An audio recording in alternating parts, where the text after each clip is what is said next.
آپ نے ایک دفعہ اپنی مسجد میں غامدی صاحب کا داخلہ منع کر دیا تھا. قرآن میں تو یہ بھی نہیں آیا کہ آدم علیہ السلام پہلے پیغمبر ہے. آدم جس طرح ہم کہتے ہیں اپنی کہانیوں میں, ہماری ٹیکسٹ بکس میں لکھا ہوا ہے, اور اما حوا اور یہ اور پسلی سے نکلنا, یہ سب غلط ہے. پڑھنا اس کے سوری, ساتھ سوکھا ہوا گارا نہیں ہے, لیس دار گارا ہے. اولڈ ٹیسٹمنٹ آپ مجھے سنا رہے ہیں. نہیں, قرآن بتا. اولڈ ٹیسٹمنٹ شروع اس طرح ہوتا ہے. میں تو قرآن And مجید کا on the day one Lord said let there be Quran water and Majeed there was. یہ بھی طے پا گیا کہ آدم علیہ السلام پیغمبر نہیں تھے. اونٹ کو پیدا کرنے کا میں نے کہا اللہ تعالیٰ نے کیوں تشبیہ دی ہے؟ حابیل نے ایک بہن سے شادی کی, قابیل نے دوسری بہن سے شادی کی, تو یہ غیر اسلامی ہے. قبلۃ الاول بیت القدس کیسے ہے؟ پوری امت مسلمہ بے وقوفی کی بات کر. تو خانہ کعبہ میں بھی تو 300 بت تھے نا. خانہ کعبہ میں بھی ہم سے پہلے کفار تھے. اگر وہ کل آ جائیں اپنی فردیں نکال کے کہ جناب اب اس کا جو ہے نا وہ ہمارے نام کر دیں رجسٹری, تو ہم دے دیں گے ان کو. میرا تھیسس یہ ہے بہت معذرت کے ساتھ کہ ہمارے تمام علماء دین اکابرین ہمارے, انہوں نے جو ہمارے مائنڈز میں گھوڑ کے پلایا ہوا ہے کہ یروشلم یروشلم بیت القدس قبلہ اول, یہ سب غلط ہے. اس میں کوئی صداقت نہیں ہے. بیت القدس ہمارا قبلہ اول نہیں ہے. میرے نزدیک آپ بہت غلط بات کر رہے ہیں. قرآن حکیم میں, قرآن مجید میں تو عذاب قبر کا کہیں ذکر نہیں آیا. ایک تو ویسے مجھے آپ سے ڈر لگتا ہے, اوپر سے آپ جو ہے وہ پہن کے بھی سفید سب کچھ آگے ہیں, جیسے کفن باندھ کے آ جاتا ہے آدمی. سر سے نہیں باندھا جی, کفن سر سے نہیں باندھا. یہی تو ہم کہتے ہیں ہمارے علماء جو ہیں وہ خود اپنے سر سے کفن نہیں باندھتے, دوسروں کے بچوں کو بھجوا دیتے ہیں آگے ادھر ادھر. مجھے ایک بات پتہ چلی اور بڑے وثوق سے پتہ چلی کہ آپ نے ایک دفعہ اپنی مسجد میں غامدی صاحب کا داخلہ منع کر دیا تھا. اس کی کیا وجہ تھی؟ میں نے منع نہیں کیا تھا. اصل میں وہ وہاں آ کر جو ہے کچھ ایسی حرکتیں کرتے تھے کہ جس سے وہاں انتشار پیدا ہوتا تھا. تو ہمارے ایک صاحب نے اپنے طور پر جا کر ان سے کہا تھا کہ آپ ایک طرف تو ڈاکٹر اسار کو کہتے ہیں جاہل ہے اور گمراہ ہے, تو آپ یہاں کاہے کو آتے ہیں؟ تو بس اس کو انہوں نے سمجھا کہ گویا کہ یہ میرا حکم آیا ہے, لیکن میں نے کوئی روکا نہیں تھا. آپ نے میسج نہیں بھجوایا تھا ان کو؟ حالانکہ وہ آپ کے مسجد کے ساتھ رہتے تھے بالکل وہاں پہ, کافی دور رہتے تھے. وہاں سے ان کے بالکل پاس تو مسجد تھی ای بلاک. نہیں, وہ گائے کرائے پہ لے کے تو نہیں آتے تھے نا, وہ جس طرح آتے تھے وہ 2 منٹ کی ڈرائیو تھی ان کے لیے. جو بھی تھا, لیکن یہ کہ بہرحال وہ ایک مسجد چھوڑ کر میرے پاس آتے تھے. مسجد ان کے پاس تھی ای بلاک ماڈل ٹاؤن کی قریب. آپ کی شخصیت اتنی محصور کون ہے کہ ان کو آنا پڑا؟ لیکن ان کے لیے میں نہیں ہوں, وہ مجھ سے بہت بنیادی اختلافات رکھتے ہیں تو ہم اور مجھے ان سے بہت بنیادی. تو ہمارے جو پیروکار ہیں ان کو ہم یہ حق دیتے ہیں کہ کسی کو بھی مسجد میں داخلے سے منع کر دیں. نہیں, میں نے منع نہیں کیا ہے, لیکن یہ کہ کوئی وہاں پر ایسی ایکٹیویٹی نہ کرے.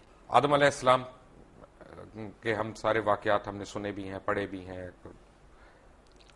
اما حوا یا بی بی حوا, ان کا ذکر قرآن مجید میں کس جگہ آیا؟ قرآن مجید میں آیا ہے دونوں سے خطاب کر کے کہ اے آدم تم اور تمہاری بیوی دونوں جنت میں. حوا کا نام تو نہیں آیا. حوا کا نام نہیں ہے. اسی طرح حابیل کا نام بھی نہیں آیا.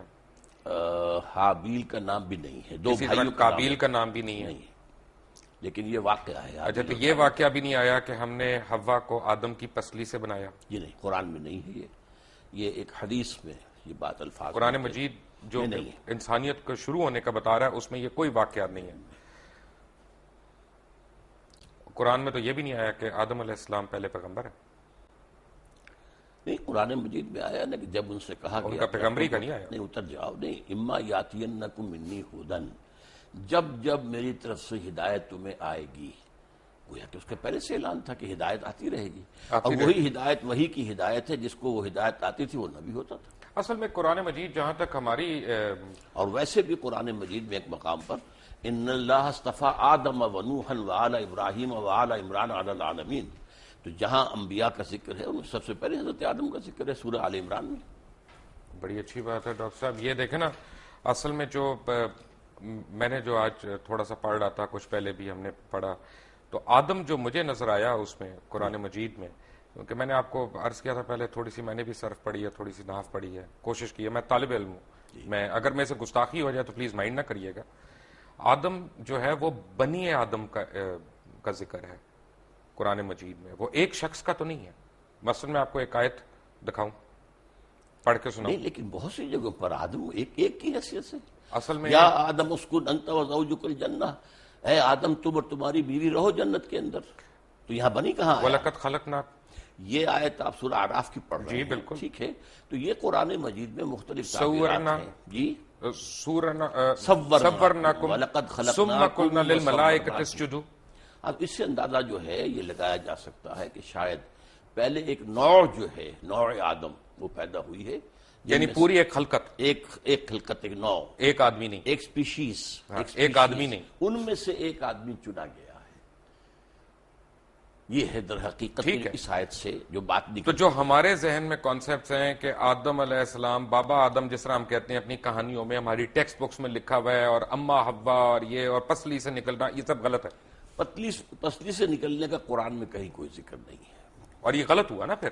اب میں نہیں کہہ سکتا، لیکن یہ کہ قرآن میں ذکر نہیں ہے اس کا یہ مطلب اگر ڈاکٹر صاحب قرآن میں نہیں ہے تو غلط ہے۔ قرآن مجید میں اگر ذکر ہی نہیں ہے تو غلط ہوا نا۔ نہیں، ضروری نہیں ہے، قرآن میں ہر شے تو نہیں ہے، قرآن مجید میں ایٹم بم کا ذکر تو نہیں ہے، تو یہ تو نہیں کوئی بات ہوئی، وہ تو ایک بات ہے جس کا ذکر کیا، جس کا ایٹم بم سے ہمارے دین کا تو تعلق نہیں ہے نا۔ نہیں، لیکن یہ کہ آدم حوا سے بھی بڑا آدم حوا سے تو آدم سے ہے، آدم نبی تھے۔ کون سی حدیث میں ذکر ہے حوا کا؟ کس کا؟ بی بی حوا کا۔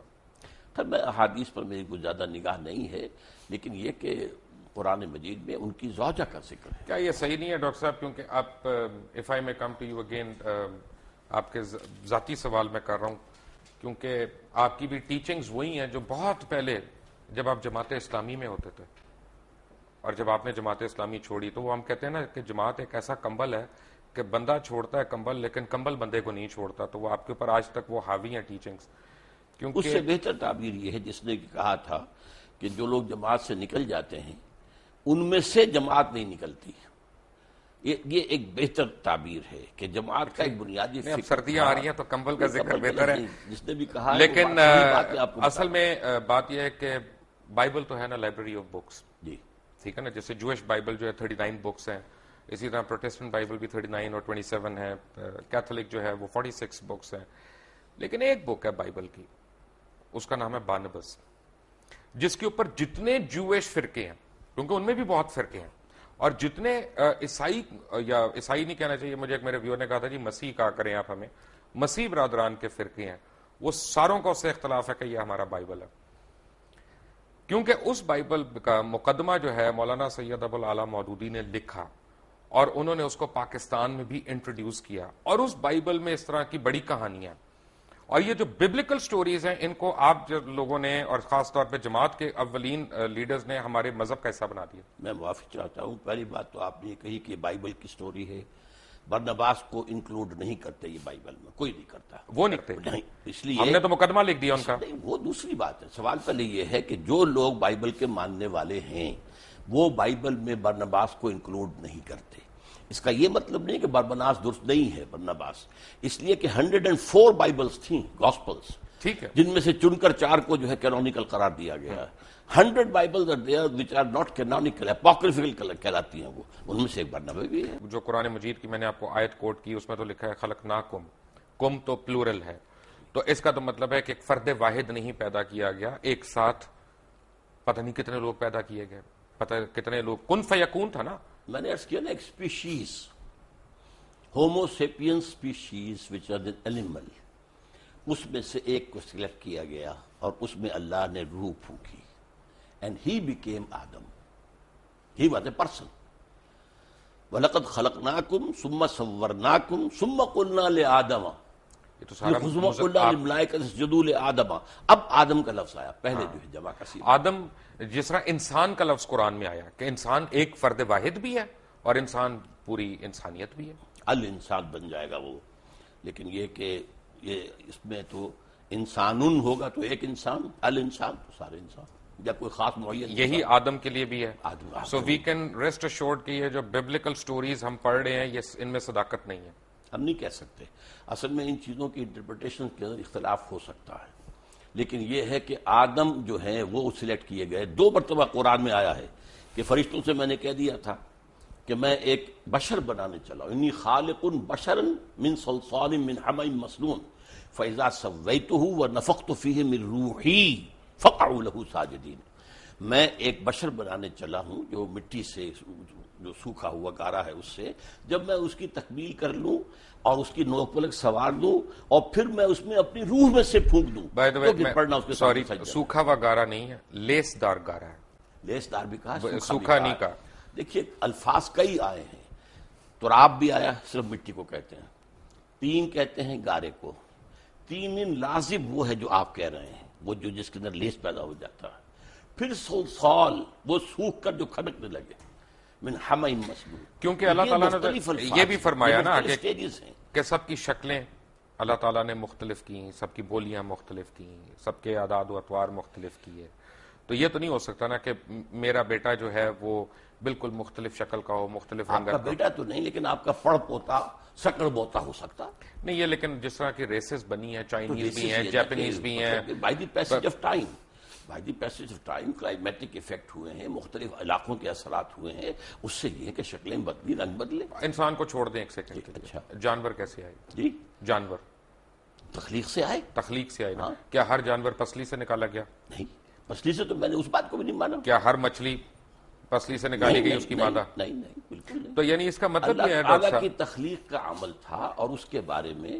ایک ایوولوشنری پروسیس کو مانا جا سکتا ہے۔ میں تھوڑا سا کنفیوز ہو گیا، جی، میں اصل میں طالب علم ہوں، میں سیکھنے کی کوشش کر رہا ہوں کہ قرآن مجید جیسا معجزہ ہمارے پاس موجود ہے اور اسٹرینتھ میں ہمیں بائبل کی سٹوریز لینی ہے اس کو انٹرپریٹ کرنے کے لیے۔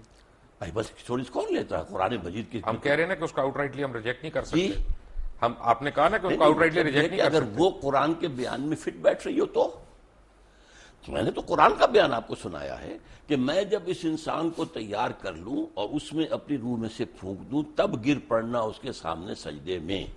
وہ روح جو ہے جس کا خاص تعلق ذات باری تعالیٰ کے ساتھ ہے۔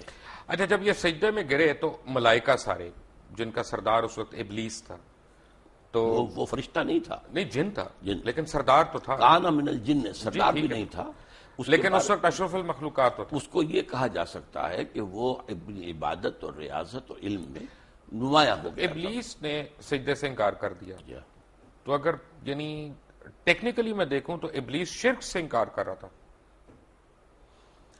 شرک سے انکار کر رہا ہے ظاہری شکل میں، اور اللہ کا انکار کر رہا ہے اس کا حکم نہ مان کر، وہ تو کفر ہو گیا۔ بس تو کفر ہو گیا پکڑ کہاں پہ ہوئی؟ ہے، پکڑ کہاں پہ؟ کفر پر، انکار پہ یعنی غرور پہ نہیں ہوئی جب اس نے کہا کہ میں مٹی غرور کا کی وجہ سے اس نے انکار کیا نا۔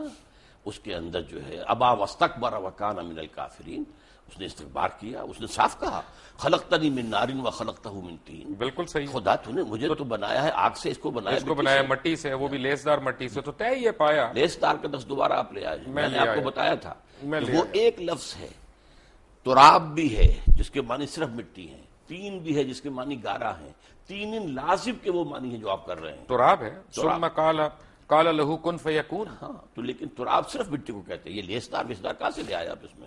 وہ لیسدار اس میں ہے، تین لازم۔ جو آپ کہہ رہے ہیں وہ سورۃ المومنون میں ہے، 12 نمبر آیت میں ہے کہ ہم نے انسان کو مٹی کے ست یا جوہر سے، اسے سوکھی مٹی سے اس سے بنایا۔ من سلالۃ من طین، جی، اور سورہ سجدہ کی آیت نمبر 7 میں بتایا گیا ہے کہ جو بھی چیز اس نے بنائی خوبی بنائی، اور انسان کی تخلیق کی ابتدا مٹی کے گارے سے ہوئی، گارے سے، تین ٹھیک ہے نا؟ ابھی اس میں لفظ لیس نہیں آیا، آپ نہ ایڈ کیجئے لیس اس میں، لیس آئی سورۃ الصفت میں، ٹھیک ہے، آیت نمبر 11 میں۔ صفت کوئی صورت نہیں ہے قرآن کی، صاف صاف، سوری، میں آپ سے سیکھنے کے لیے تو بیٹھا ہوں یہاں پہ، میں سکھا رہا ہوں نا، میں بھی سکھاؤں گا آخر، بالکل آپ سکھاتے جائیں، ہم سیکھتے جائیں گے۔ تو اس کا مطلب ہے کہ غرور اللہ کو نہیں پسند، بالکل نہیں پسند۔ تو جب ہم یہاں پہ بیٹھتے اللہ کے حکم سے انکار اللہ کو پسند نہیں ہے، اللہ کے حکم کے غرور ہو تابع گیا ہونا چاہیے۔ غرور تھا، حسد تھا، اس لیے کہ وہ سمجھتا تھا کہ میں اعلیٰ ہوں۔ حسد تو بڑی عورتوں والی صفت ہو گئی۔ نہیں، مردوں میں بھی ہوتی ہے۔ اچھا، تمام یہودیوں کے بارے میں قرآن کہتا ہے حسدم من انفسہم، اے مسلمان، یہ تم سے حسد کی بنیاد پر یہ چاہتے ہیں کہ تم سے یہ نعمت جو ہے اسلام کی وہ چھن جائے۔ اصل میں تو وہ بھی مسلمان ہی تھے، لیکن انہوں نے حضور کو ماننے سے انکار کیا۔ بالکل، یہودی اور عیسائی یہ سارے مسلمان ہی تو تھے، کیونکہ دین ابراہیم ہے، اپنے اپنے وقت کے مسلمان تھے۔ یہ بڑی اچھی آپ بات بتا رہے ہیں مجھے، آنیسٹلی مجھے جو ہے نا اس کا تو یہ طے پایا کہ جب اللہ تعالیٰ نے کائنات کی تشکیل دی تو نہ صرف بنی نوع انسان بلکہ تمام جانور، جرند، پرند جتنے بھی ہیں وہ نر اور مادہ جوڑوں میں اس نے پیدا کیا۔ یہ بیک وقت نہیں ہے، اس کے اندر ایک ایوولوشن ہو سکتا ہے، لیکن کن فیکون ہے نا، کن فیکون، اس کے بیچ میں ہمیں یہ نہیں پتا گیپ کتنا ہے۔ ہاں تو یہ اصل نا کن فیکون بھی قرآن میں آتا ہے، اور یہ بھی آتا ہے 6 دنوں میں پیدا کیا۔ وہ تو بائبلیکل اس ڈیز ہے، کائنات کو قرآن میں ہے،